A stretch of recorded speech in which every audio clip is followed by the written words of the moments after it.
ನರಂ ಚೈವ ನರೋತ್ತಮಂ ದೇವಿಂ ಸರಸ್ವತಿಂ ವ್ಯಾಸಂ ತದೋ ಜಯಮುದೀರಯೇ ನಷ್ಟಪ್ರಾಯೇಷು ಅಭದ್ರೇಷು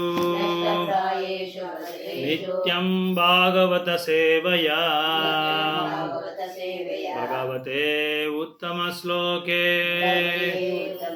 ಭಕ್ತಿರ್ಭವತಿ ನೈಸ್ತಿಕಿ ಮೂಕಾಂ ಕರೋತಿ ವಾಚಾಲಾಂ ಪಂಗುಂ ಲಂಘಯತಿ ಗಿರಿಂ ಯತ್ಕೃಪಾತಂ ವಂದೇ ಶ್ರೀಗುರುಂ ದೀನತಾರಿಣಂ ಪರಮಾನಂದಮಾಧವ ಶ್ರೀ ಚೈತನ್ಯ ಈಶ್ವರ ಕೃಷ್ಣಾಯ ವಾಸುದೇವಾಯ ದೇವಕೀ ನಂದನಾಯ ಚ ನಂದಗೋಪಕುಮಾರಾಯ ಗೋವಿಂದಾಯ ನಮೋ ನಮಃ ಗೋವಿಂದಾಯ ನಮೋ ನಮಃ. ಒಂದನೇ ಸ್ಕಂದ ಎರಡನೇ ಶ್ಲೋಕ ಸ್ವಲ್ಪ ಹಂಗೆ ಬೈಹ್ಯಾಟ್ ಮಾಡೋಣ, ಯಾಕಂದರೆ ಟೈಮ್ ಸಿಗಲ್ಲ. ಶ್ಲೋಕ ರೆಸಿಟೇಷನ್ ನಾವು ಹೇಳಿದರೆ ಆದರೆ ಮಾಡೋಕ್ಕೆ ಆಗ್ತಾ ಇಲ್ಲ. 2, 3 ಒಂದನೇ ಸ್ಕಂದ ಎರಡನೇ ಶ್ಲೋಕ ಮೂರನೇ ಶ್ಲೋಕ ಎರಡು ಇದು ಶ್ಲೋಕ ಮಾತ್ರ. ಶ್ಲೋಕ ಇದು ಬೈಹ್ಯಾಟ್ ಮಾಡೋದಕ್ಕೆ, ಕಂಠಸ್ಥ ಮಾಡೋದಕ್ಕೆ. 1, 2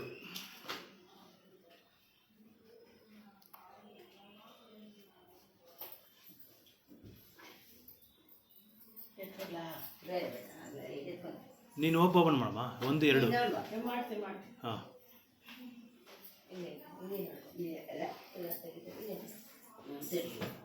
ಇನ್ನು ಹೆಸರಿಟ್ಟಿಲ್ಲ ಅಲ್ಲ? ಹೆಸರಿಟ್ಟಿಲ್ಲ ಇನ್ನು. ಹೆಸರು ಇಟ್ಬಿಟ್ರಾ? ಏನು ಹೆಸರು?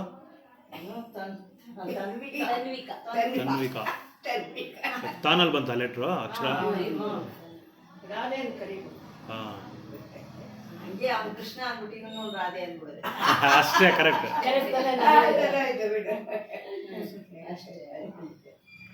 ಧರ್ಮಪೋರ್ಜಿತ ಕೈತವೋತ್ರ ಪರಮೋ. ಎರಡನೇದು 1ನೇ ಸ್ಕಂದ 1ನೇ ಅಧ್ಯಾಯ 2ನೇ ಶ್ಲೋಕ. 1, 1, 2 ಅಲ್ಲೇ ಐತಲ್ಲಮ್ಮ ಬಾಗೋದು. ಫ್ಯಾನ್ ಬೇಕಾ?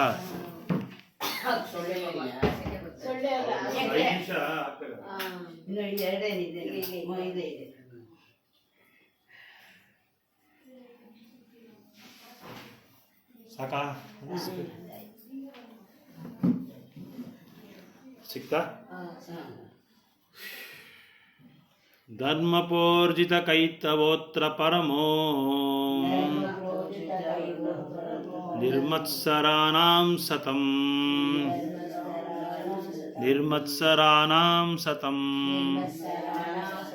ವೇದ್ಯಂ ವಾಸ್ತವಂ ಅತ್ರ ವಸ್ತು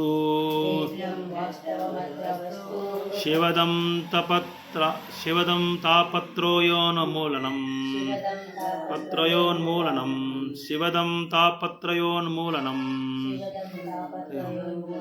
ವೇದ್ಯಂ ವಾಸ್ತವಮತ್ರ ವಸ್ತು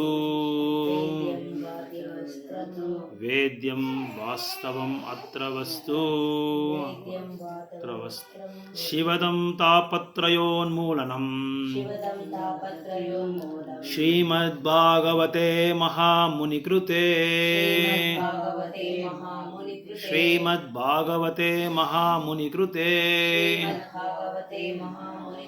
ಕಿಂ ವಾ ಪರೈರೀಶ್ವರಃ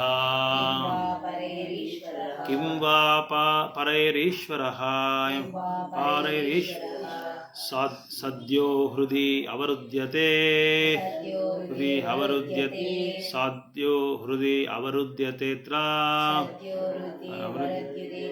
ಕೃತಿಭಿ ಸುರುಷುಭಿ ತತ್ಕ್ಷಣಾತ್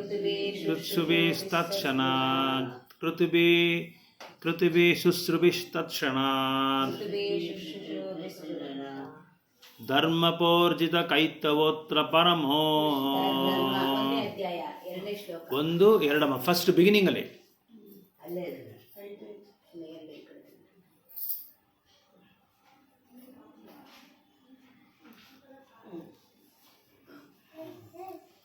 ಧರ್ಮಪೋರ್ಜಿತ ಕೈತವೋತ್ರ ಪರಮೋ ನಿರ್ಮತ್ಸರಾಣಾಂ ಸತಂ ವೇದ್ಯಂ ವಾಸ್ತವಮತ್ರ ವಸ್ತು ಶಿವದಂ ತಾಪತ್ರಯೋನ್ಮೂಲನಂ ಶ್ರೀಮದ್ಭಾಗವತೆ ಮಹಾಮುನಿಕೃತೆ किं वा परैरीश्वरः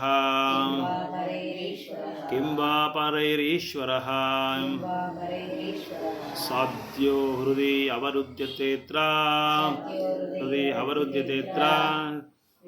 कृतिभिः शुश्रुभिस्तत्क्षणात्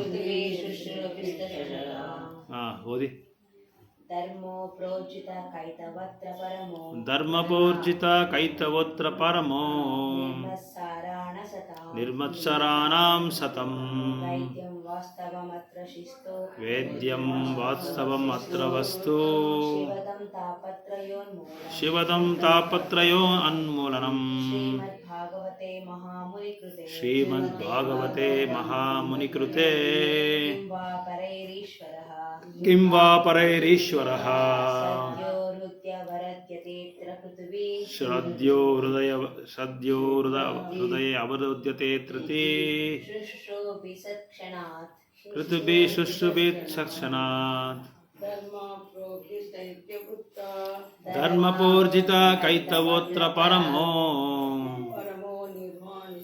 निर्मत्सराणां सतम् वस्तु वेद्यं वात्सवम् अत्र वस्तु शिवदं तापत्रयोन्मूलनम्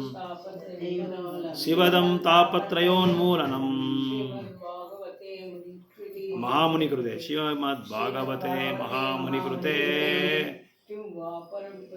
किं वा परैरीश्वरः सद्यो हृदयावर्धुत्यतेऽत्र कृतिभिः शुश्रुभिस्तत्क्षणात् ಇದು ಅನುವಾದ ಮಾತ್ರ ಓದ್ಬಿಡಿ. Completely rejecting all religion activities.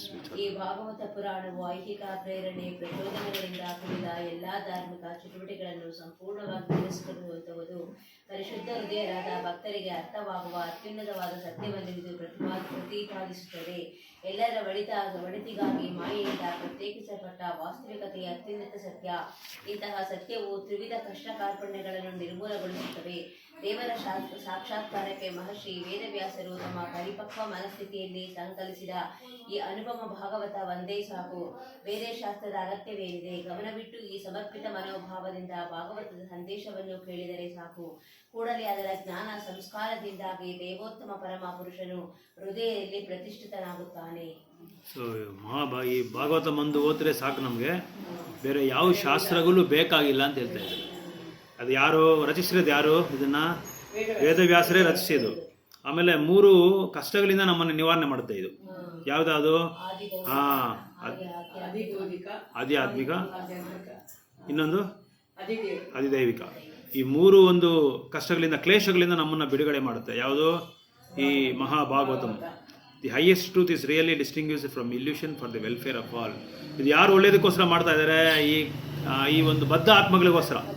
ಬದ್ಧ ಆತ್ಮಗಳು ಹೇಗಾದರೂ ಮುಕ್ತಿ ಪಡಿಬೇಕು ಅಂತ ಹೇಳ್ಬಿಟ್ಟು ಈ ಮಹಾಭಾಗವತನ ರಚಿಸಿದ್ದಾರೆ. ಯಾರು? ವೇದವ್ಯಾಸರೇ. ಸಾಕ್ಷಾತ್ ಭಗವಂತನೇ ಇದನ್ನು ರಚಿಸಿ ನಮ್ಮ ಒಳ್ಳೇದಕ್ಕೋಸ್ಕರನೇ ಅದಕ್ಕೆ ಅದೇ ಹೇಳ್ತಾ ಇದ್ದಾರೆ. What is the need of any other scripture ಅಂತ ಕೇಳ್ತಾ ಇದ್ದಾರೆ. ಬೇರೆ ಶಾಸ್ತ್ರಗಳೇನು ಬೇಕಾಗಿಲ್ಲ, ಇದೊಂದು ಓದ್ರೆ ಸಾಕು. ನೀವೇನು ಓದಬೇಕಾಗಿಲ್ಲ, ಯಾವ ಸೂಕ್ತಗಳು ಬೇಕಾಗಿಲ್ಲ, ಯಾವ ಸ್ಥಿತಿಗಳು ಬೇಕಾಗಿಲ್ಲ. What is the need of any other scripture? As soon as one attentively and submissively hears. ಯಾರಾದರೂ ರೆಗ್ಯುಲರ್ ಆಗಿ, ಕ್ರಮವಾಗಿ ದಿನ ಭಾಗವತಂನ ಸತ್ಸಂಗದಲ್ಲಿ ಪಾಲ್ಗೊಂಡಿದ್ರೆ ಸಾಕು, ಅದನ್ನು ಶ್ರವಣ ಮಾಡಿದ್ರೆ ಸಾಕು.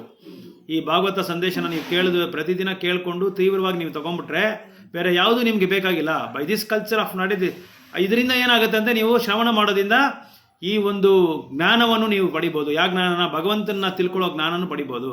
ಆಮೇಲೆ ಭಗವಂತ ನಮಗೆ ಪ್ರಚಾವಣೆ ಆಗ್ತಾನೆ ಹೃದಯದಲ್ಲಿ. ಸೊ ನಮ್ಮ ಹೃದಯದಲ್ಲಿ ಭಗವಂತ ಜ್ಞಾನ ಕೊಡೋ ಆ ಜ್ಞಾನನ ಏನು ಮಾಡ್ತಾನೆ? ಪ್ರಕ್ಷಾವನ ಮಾಡ್ತಾನೆ.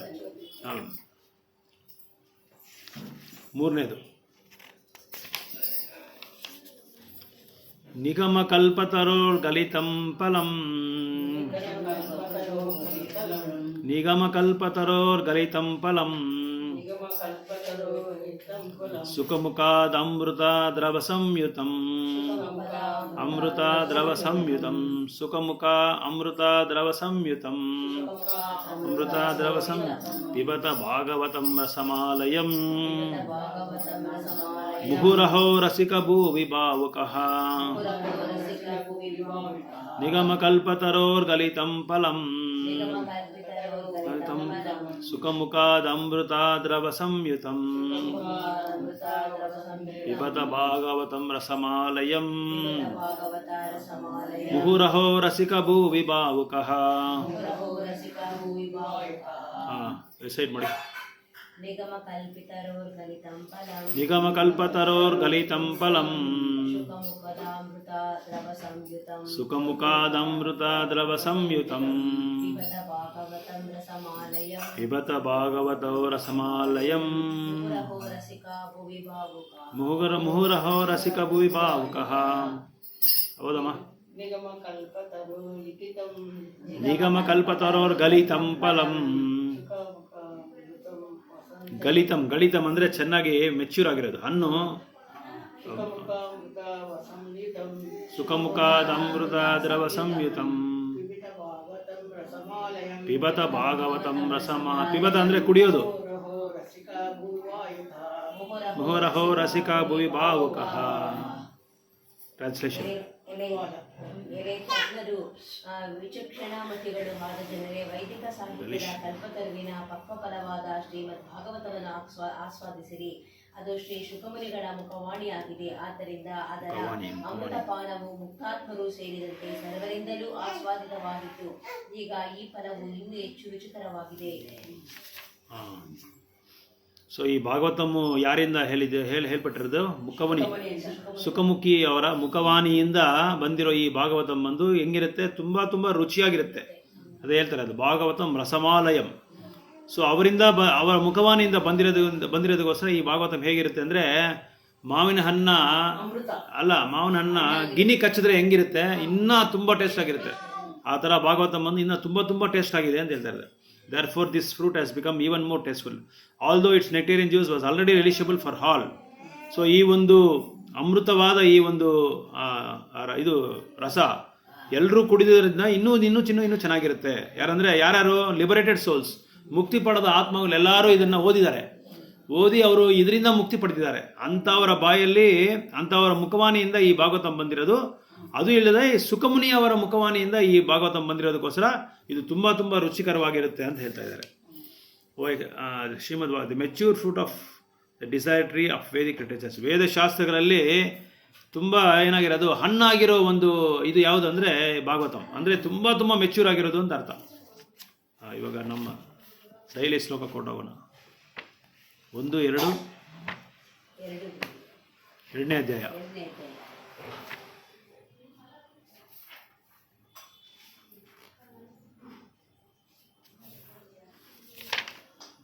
ಯಾವ ಶ್ಲೋಕಮ್ಮ ಗೊತ್ತಾ? 29 ವಾಸುದೇವ ಪರಾವೇದ. 28, 29 ಆಗೋಯ್ತು. ಅವತ್ತೋದ್ರಲ್ಲ ವಾಸುದೇವ ಪರಾವೇದ. ವಾಸುದೇವ ಪರಾವೇದ ವಾಸುದೇವ ಪರಾಮಕಃ ವಾಸುದೇವ ಪರಯೋಗ ವಾಸುದೇವ ಪರಕ್ರಿಯ ವಾಸುದೇವ ಪರಂ ಜ್ಞಾನಂ ವಾಸುದೇವ ಪರಂ ತಪಃ ವಾಸುದೇವ ಪರೋ ಧರ್ಮ ವಾಸುದೇವ ಪರಾಗತಿ. 28, 29 ಆಯಿತು. ಅದಾಗೋಯ್ತು. ಈಗ 30ನೇದು. ಸಾವೇದಂ ಸಸ್ರದಗ್ರೇ ಸಾಯೇವೇದಂ ಅವಧಿ ಸಯೇವೇದಂ ಸಸಾಜಾಗ್ರೇ ಭಗವಾನಾತ್ಮ ಮಾಯಯ ಸದಸದ್ರೂಪಯ ಚೌಸೌ ಗುಣಮಯ ಗುಣೋ ವಿಭುಃ ಸಾಯೇದಂ ಸಸಜಾಗ್ರೇ ಭಗವಾನಾತ್ಮಮಾಯ ಹಂಗಲ್ಲಮ್ಮ, ಫಸ್ಟ್ ಒಂದು ಲೈನ್ ಓದು. ಸಾವೇದಂ ಸಸಜಾಗ್ರೇ ಸಾಯೇ ವೇದಂ ಸಚಾರ ಜಾಗ್ರೇ ಮಾಯಯ ಭಗವಾನ್ ಆತ್ಮಮಾಯಯ ಸದಾ ಸದ್ರೂಪಾಯ ಸದಾ ಆಸದ್ರೂಪಾಯ ಚಾಸೌ ಗುಣಮಾಯ ಗುಣೋ ಗುಣಮಾಯೋ ಗುಣೋ ವಿಭುಃ. Word by word. ಸಾ ಆ ಏವ ಖಂಡಿತವಾಗಿ ಇದನ್ನು ಸಸ್ರಜ ಸೃಷ್ಟಿಸಿದನು ಅಗ್ರೆ ಹಿಂದೆ ಭಗವಾನ್ ದೇವತಮ ಪರಮಪುರುಷನು ಆತ್ಮಮಾಯ ಸಂತಶಕ್ತಿಯಿಂದ ಕಾರಣ ಅಸತ್ ಕಾರ್ಯ ರೂಪಾಯ ರೂಪಗಳಿಂದ ಚ ಮತ್ತು ಅಸೌ ಭಗವಂತನೇ ಗುಣಮಯ ಲೌಕಿಕ ಪ್ರಕೃತ ಗುಣಗಳಲ್ಲಿ ಆಗುಣ ಅಲೌಕಿಕನಾದ ವಿಭು ಪರಾಪರನಾದ. ಅನುವಾದ ಭಾವಾರ್ಥ ಕೊಟ್ಟವರು ಭಕ್ತಿವೇದಾಂತ ಸ್ವಾಮಿ ಶ್ರೀಲ ಪ್ರಭುಪಾದಕ್ಕೆ ಇದೆ. ಐಹಿಕ ಸೃಷ್ಟಿಯ ಮೊದಲಲ್ಲಿ ಪರಾತ್ಪರ ಪರಮ ಪುರುಷನು ತನ್ನ ಅಲೌಕಿಕ ಸುಸ್ಥಿತಿಯಲ್ಲಿ ತನ್ನದೇ ಆದ ಅಂತರಂಗ ಶಕ್ತಿಯಿಂದ ಕಾರಣ ಕಾರ್ಯಗಳ ಶಕ್ತಿಗಳನ್ನು ಸೃಷ್ಟಿಸಿದನು. ಭಗವಂತನ ಸ್ಥಾನ ಯಾವಾಗಲೂ ಅಲೌಕಿಕವಾಗಿದೆ, ಏಕೆಂದರೆ ಐಹಿಕ ಲೋಕದ ಸೃಷ್ಟಿಗೆ ಅಗತ್ಯವಾದ ಕಾರಣ ಕಾರ್ಯ ಬಂಧದ ಶಕ್ತಿಗಳನ್ನು ಆತನೇ ಸೃಷ್ಟಿಸಿದ್ದಾನೆ. ಆದ್ದರಿಂದ ಐಹಿಕ ಮಾರ್ಗದ ಗುಣಗಳು ಆತನ ಮೇಲೆ ಪರಿಣಾಮ ಬೀರಲಾರವು. ಆತನ ಸತ್ತೇ, ರೂಪ, ಕ್ರಿಯೆ, ವಿಭೂಷಣಗಳೆಲ್ಲವೂ ಐಹಿಕ ಸೃಷ್ಟಿಗಿಂತ ಮೊದಲೇ ಇದ್ದವು. ಅವನು ಸಂಪೂರ್ಣ ಆಧ್ಯಾತ್ಮಿಕ. ಐಹಿಕ ಜಗತ್ತಿನ ಗುಣಗಳೊಂದಿಗೆ ಯಾವ ಸಂಬಂಧವೂ ಇಲ್ಲದವನು. ಐಹಿಕ ಜಗತ್ತು ಗುಣಾತ್ಮಕವಾಗಿ ಭಗವಂತನ ಆಧ್ಯಾತ್ಮಿಕ ಗುಣಗಳಿಂದ ಬೇರೆಯೇ ಆಗಿದೆ. 31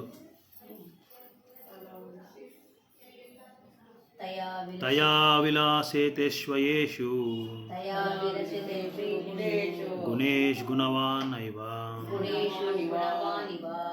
ಅಂತಃ ಪ್ರವಿಷ್ಟಾವಾತಿ ವಿಜ್ಞಾನೇನ ವಿಜೃಂಭಿತಃ ತಯಾ ವಿಲಸಿತೇಷು ಗುಣೇಶು ಗುಣವಾನಿವ